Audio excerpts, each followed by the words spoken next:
ओम शांति। मैं मस्तक सिंहासन पर विराजमान स्वयं पर शासन करने वाली स्व शासक आत्मा हूँ।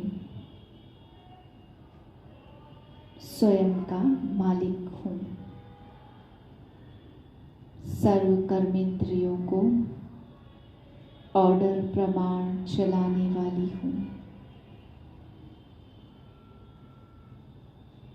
25/11/2023 के महावाक्य। मातेश्वरी जी के मधुर महावाक्य मनुष्य आत्माओं की परमात्मा से मांगनी और प्राप्ति। तुम मात पिता हम बालक तेरे, तुम्हारी कृपा से सुख घनेरे। यह महिमा किसके लिए गाई हुई है? अवश्य परमात्मा के लिए गायन है, क्योंकि परमात्मा खुद मात पिता रूप में आए इस सृष्टि को अपार सुख देते हैं। जरूर परमात्मा ने कब सुख की सृष्टि बनाई है, तभी तो उनको मात पिता कहकर बुलाते हैं। परंतु मनुष्यों को यह पता ही नहीं कि सुख क्या चीज है। जब इस सृष्टि पर अपार सुख थे, तब सृष्टि पर शांति थी, परंतु अब वो सुख नहीं है। अब मनुष्य को यह चाहना उठती अवश्य है कि वो सुख हमें चाहिए। फिर कोई धन पदार्थ मांगते, कोई बच्चा मांगते, कोई तो फिर ऐसे मांगते कि हम पतिव्रता नारी रहे, सदा सुहागिन रहे। चाहना तो सुख की ही रहती है। तो परमात्मा भी कोई समय उन्हों की आस अवश्य पूरी करेंगे। तो सतयुग के समय जब सृष्टि पर स्वर्ग है, तो वहाँ सदा सुख है। जहाँ स्त्री कभी दुहागिन विधवा नहीं बनती है, तो वे आस सतयुग में पूर्ण होती, जहाँ अपार सुख है। बाकी तो इस समय है ही कलयुग।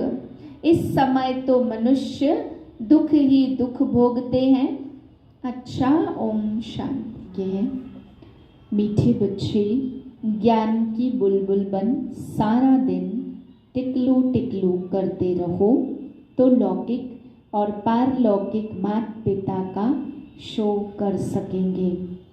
प्रश्न है, कहावत है अपनी घोट तो नशा चढ़े, इसका भावार्थ क्या है? उत्तर है, अपनी घोटना अर्थात बुद्धि योग इधर उधर न भटकाकर एक बाप को याद करना। एक बाप बुद्धि में याद रहे तो नशा चढ़े, परंतु इसमें देहाभिमान बहुत विघ्न डालता। थोड़ी सी बीमारी हुई तो परेशान हो जाते, मित्र संबंधी याद पड़ते, इसलिए नशा नहीं चढ़ता। योग में रहे तो दर्द भी कम हो जाए। गीत है, तूने रात गवाई सोई के और दिवस गवाया खाए के। ओम शांति। यह सब बातें शास्त्रों में लिखी हुई है। एक दो को समझाते भी हैं। अनेक प्रकार की मतें गुरु लोग देते रहते। बहुत अच्छे अच्छे भक्त कोठरी में बैठ एक गौमुख कपड़ा होता, उसमें अंदर हाथ डाल माला फेरते रहते।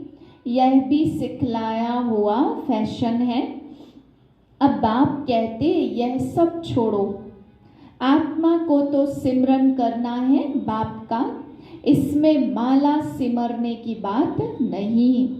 सबसे अच्छा गीत है शिवाय नमः का। इसमें समझाया जाता तुम मात पिता हो, भगवान को ही रचता बाप कहते हैं। अब रचता कहा जाता तो क्या क्रिएट करते? जरूर यह तो समझते हैं नई दुनिया ही रचेंगे ना। गाते भी हैं तुम मात पिता हम बालक तेरे, तो पहला ईश्वर सबका फादर ठहरा। फादर है तो मदर भी जरूर चाहिए। मदर के सिवाय तो क्रिएट कर न सके। सिर्फ यह कोई नहीं जानते कि क्रिएट कैसे करते हैं। दूसरा, आपस में सब भाई बहन हो गए, फिर विकार की दृष्टि तो जा न सके। एक माता पिता है ना, तो यह पॉइंट बहुत अच्छी है समझने और समझाने के लिए। तीसरा है, जरूर बाप ने सृष्टि रची होगी। हम बालक थे, अब फिर बने हैं। 84 जन्मों का चक्र पूरा होने के बाद फिर अब माता पिता के बने हैं, जिसका ही भक्ति मार्ग में गायन चलता है। माता पिता सृष्टि रचते हैं तो हम उनके बालक बनते हैं, तो जरूर सुख घनेरे भी देते होंगे। यह कोई नहीं जानते कि परमात्मा माता पिता भी बनते हैं, टीचर भी बनते और सतगुरु भी बनते। हम ब्रह्मा की औलाद आपस में भाई बहन ठहरे, कहलाते भी ब्रह्मा कुमार ब्रह्मा कुमारियां। उनको भी रचने वाला वह है। सुख घनेरे पाने के लिए माता पिता से राजयोग सीख रहे हैं। सुख घनेरे तब मिलते जबकि हम दुख में हैं। ऐसे नहीं कि भविष्य सुख में आकर शिक्षा देंगे। जब हम दुख में हैं तब शिक्षा मिलती सुख में जाने की। वही माता पिता आकर के सुख देते हैं। एडम और ईव तो मशहूर हैं, वह भी जरूर गॉड की संतान ठहरे। तो गॉड फिर कौन है? बच्चे तो यह जानते कि बाप जो नॉलेज देते वह सब धर्म वालों के लिए है। सारी दुनिया का उस बाप से बुद्धि योग टूटा हुआ है। माया घोष्ट बुद्धि योग लगाने नहीं देती और ही बुद्धि योग तोड़ती रहती है। बाप आकर घोष्ट पर जीत पहनाते हैं। आजकल दुनिया में रिद्धि सिद्धि वाले भी बहुत हैं। यह है ही घोष्टों की दुनिया। काम विकार रूपी घोष्ट एक दो को आदि मध्य अंत दुख देते हैं। एक दो को दुख देना घोष्ट का काम है। सतयुग में घोष्ट होता नहीं है, तो यह भी समझाया जाता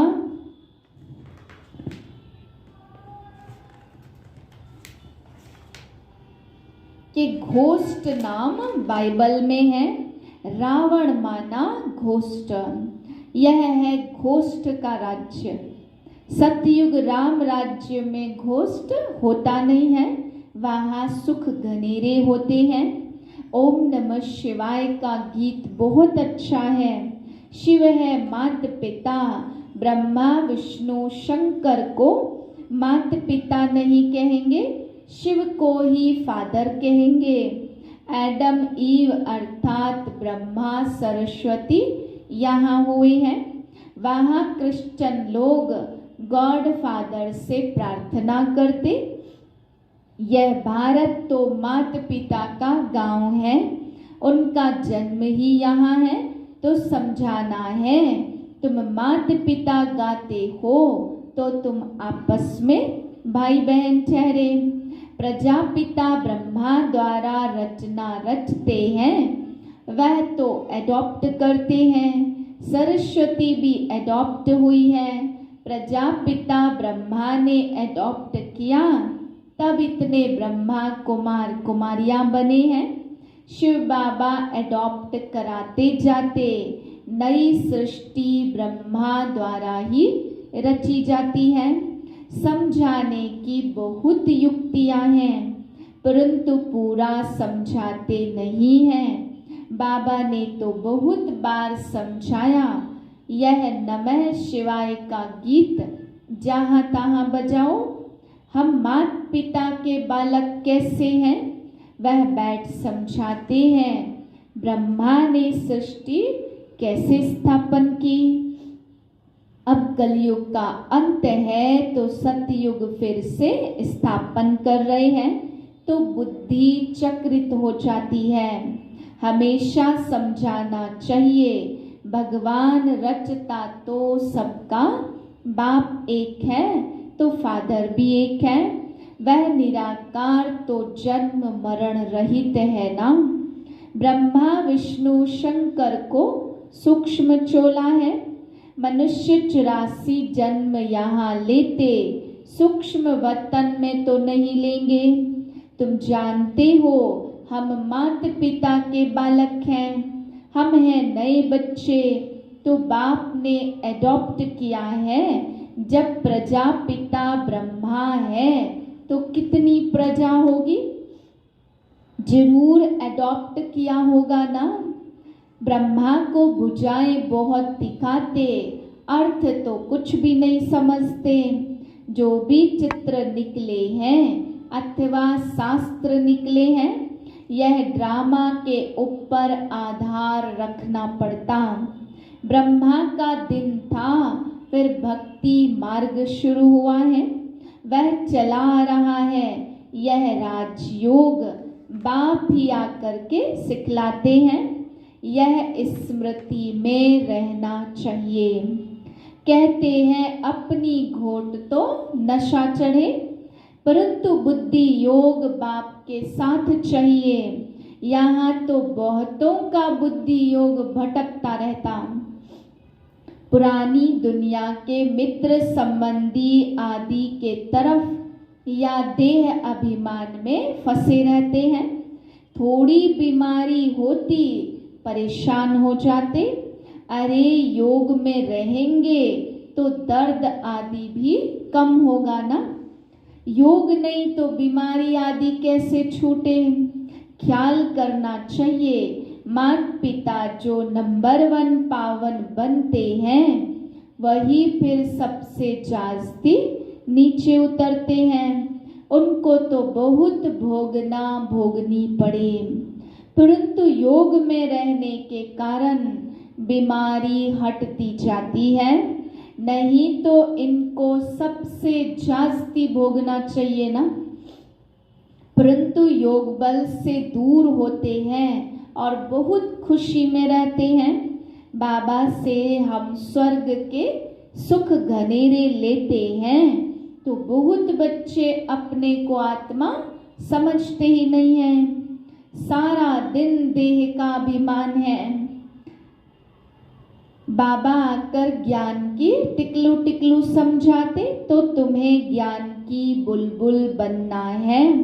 बाहर में बहुत अच्छी छोटी छोटी बच्चियां हैं, ज्ञान की टिकलू टिकलू करती हैं। भीष्म पितामह आदि को भी कुमारियों के द्वारा ज्ञान दिया है। छोटे छोटे बच्चों को खड़ा करना है। छोटे बच्चे लौकिक पारलौकिक माता पिता का शो करते हैं। लोक परलोक सुहेला होता है तो लौकिक माता पिता को भी उठाना पड़े। यह भी तुम देखेंगे, छोटी छोटी बच्चियां माँ बाप को उठाएंगी। कुमारी का मान होता, कुमारी को सब नमन करते हैं। शिव शक्ति सेना में सब कुमारियां हैं, बल माताएं हैं, परंतु वह भी कहलाती तो कुमारी है ना। कुमारियां बड़ी अच्छी अच्छी निकलेंगी, छोटी छोटी बच्चियां ही बड़ा शो करेंगी। कोई कोई छोटी बच्चियां बड़ी अच्छी हैं, परंतु कोई कोई में मोह भी बहुत है। यह मोह बड़ा खराब है। यह भी एक भूत है जो बाप से बेमुख कर देता। घोष्ट माया का धंधा ही है परम पिता परमात्मा से बेमुख कर देना। यह ओम नमः शिवाय वाला गीत सबसे अच्छा है। इनसे ही अक्षर मिलते हैं। तुम मात पिता हम बालक तेरे। अक्सर करके राधे कृष्ण के मंदिर में जोड़ा ही दिखाते। गीता में श्री कृष्ण के साथ राधे का नाम नहीं है। श्री कृष्ण की महिमा अलग, सर्वगुण संपन्न, 16 कला संपूर्ण और शिव की महिमा अलग है। शिव की आरती पर कितनी महिमा गाते, अर्थ कुछ भी नहीं समझते, पूजा करते करते थक गए हैं। तुम जानते हो मम्मा बाबा और हम ब्राह्मण सबसे जास्ती पुजारी बने हैं। अभी फिर आकर ब्राह्मण बने हैं तो उसमें भी नंबरवार हैं। बाप को याद कर खुशी में रहना है, देह अभिमान को तोड़ना है। माता पिता से हमको बहुत सुख घनेरे मिलते हैं। अब बाबा तो इस रथ की खातिरी करेंगे ना। पहले तो समझाता था मैं आत्मा इस रथ को खिलाता हूँ, यह भी रथ है। अब कहेंगे इनको वही खिलाने वाला है। इस रथ की संभाल करनी है। घोड़े पर साहेब लोग चढ़ते तो घोड़े को हाथ से खिलाएंगे, कभी पीठ पर हाथ फेरेंगे, बहुत खातिरी करते क्योंकि उन पर सवारी करते हैं। बाबा इस पर सवारी करते हैं तो क्या बाबा खातिरी नहीं करते होंगे? बाबा जब स्नान करते तो समझते हम भी स्नान करते हैं, बाबा को भी कराना है क्योंकि उसने भी इस रथ का लोन लिया है ना। शिव बाबा कहते मैं भी तुम्हारे शरीर को स्नान कराता हूँ, खिलाता हूँ, मैं नहीं खाता, शरीर को खिलाता हूँ। बाबा खिलाते हैं, खाते नहीं हैं। यह किस्म किस्म के ख्यालात चलते स्नान के समय, घूमने के समय, यह तो अनुभव की बात है ना। बाबा खुद कहते बहुत जन्मों के अंत के जन्म में मैं प्रवेश करता हूँ। यह अपने जन्मों को नहीं जानते, मैं जानता हूँ। तुम कहते हो बाबा फिर हमको ज्ञान दे रहे हैं। वर्षा लेना है स्वर्ग का। सतयुग में तो राजा प्रजा आदि सब है। पुरुषार्थ करना है बाप से पूरा वर्षा लेने का। अब नहीं लेंगे तो कल्प कल्प मिस करते रहेंगे। इतना ऊंच पद पा नहीं सकेंगे। जन्म जन्मांतर की बाजी है तो कितना श्रीमत पर चलना चाहिए। कल्प कल्प निमित्त बनेंगे, कल्प कल्प वर्षा लेते आए हैं। कल्प कल्प के लिए यह पढ़ाई है, इसमें बहुत ध्यान देना पड़ता। 7 रोज लक्ष्य लेकर फिर मुरली तो घर में भी पढ़ सकते हैं, बिल्कुल सहज कर देते। ड्रामा तो बुद्धि में रहना चाहिए ना। इसको वर्ल्ड यूनिवर्सिटी कहा जाता तो कहाँ भी अमेरिका आदि तरफ चले जाओ, बाप से वर्षा ले सकते हो। सिर्फ 1 हफ्ता धारणा करके जाओ। भगवान के बच्चे हैं तो भाई बहन ठहरे ना। प्रजापिता ब्रह्मा है तो उनके सब बच्चे आपस में भाई बहन ठहरे। जरूर ग्रस्त व्यवहार में रहते आपस में भाई बहन होकर रहेंगे तो पवित्र रह सकेंगे। बहुत सहज है।